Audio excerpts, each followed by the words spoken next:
अब बात बिहार की कानून व्यवस्था की और उस पर उठते सवालों की। बिहार सरकार एक बार फिर कटघरे में है, एक बार फिर आरजेडी सवालों के घेरे में है। आरजेडी के पूर्व नेता के बेटे पर पुलिस से बदसलूकी का आरोप लगा है।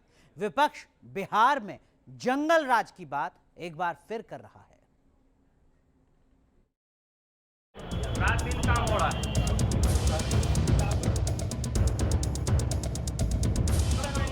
ये सत्ता का सुरूर है जनाब, जो एक नेता के बेटे को थाने में हंगामे की हिम्मत देता है। थाने में बैठकर वो दंगा तक करवाने की धमकी दे सकता है। सरकारी कर्ज में बाधा डाले हैं, फिर बोलने लगे कि मैं 5000 की संख्या में भीड़ को बुलवा लूंगा तुरंत और मैं स्थिति को दूसरा रंग दे दूंगा। वो थाने में डीएसपी से बदसलूकी करता है। से बहस करते हुए उन्हें बहुत दुर्व्यवहार पूर्ण तरीके से उनके साथ व्यवहार किया जाने लगा थाना परिसर में ही और थाना के भवन में। ये बिहार का सियासी इतिहास है कि जब जब आरजेडी सत्ता में आती है, उसके नेता और नेताओं का कुनबा बेलगाम हो जाता है।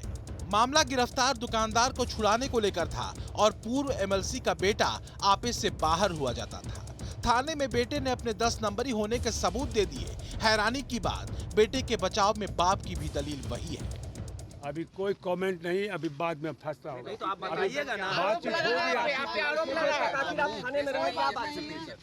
अरे बैठ के गपशप कर रहे थे भैया मेरे। आपके बेटे पे आरोप लगा है कि आरोप तो लगता ही रहता है, खत्म होता है, खत्म बात हो गया तो हो गया।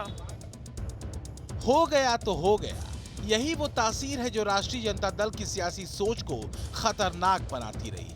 बिहार में फिर निजाम बदला है और सुशासन बाबू के राज में भी लगता है खाकी को खादी अपने पैर की जूती समझ रही है। इस खौफनाक ट्रेंड पर बीजेपी सवाल उठा रही है। जिनका काम था कि लालू के काले धन को सफेद करना, वो अनवर अहमद स्वयं जाते हैं थाने पर, पुलिस कर्मियों को गाली गलौज करते हैं और उनका बेटा असफर अहमद वो जाता है और पुलिस कर्मियों को कहता है कि वर्दी उतार लेंगे और अनवर अहमद को पुलिस छोड़ देती है।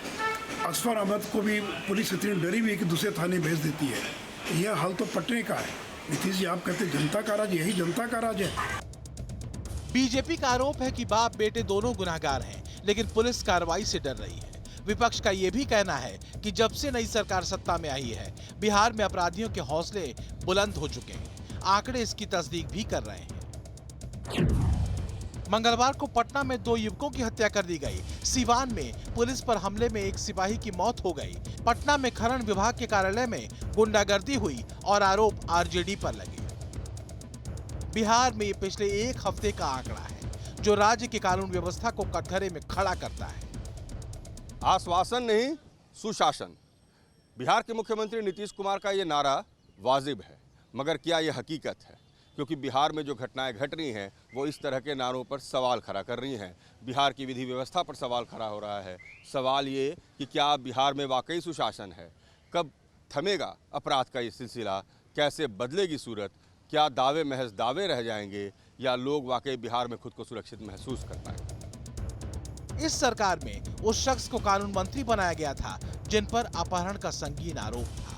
हालांकि पब्लिक प्रेशर में कार्तिक सिंह को इस्तीफा देना पड़ा। अब पूर्व एमएलसी के बेटे पर गंभीर इल्जाम लगे हैं, लेकिन आरजेडी पूरे मुद्दे से पल्ला झाड़ रही है। बिहार में कानून का राज स्थापित है। कानून के रास्ते में आकर के कोई खलल डालेंगे तो कानून उनको माफ करने का काम नहीं करेगा।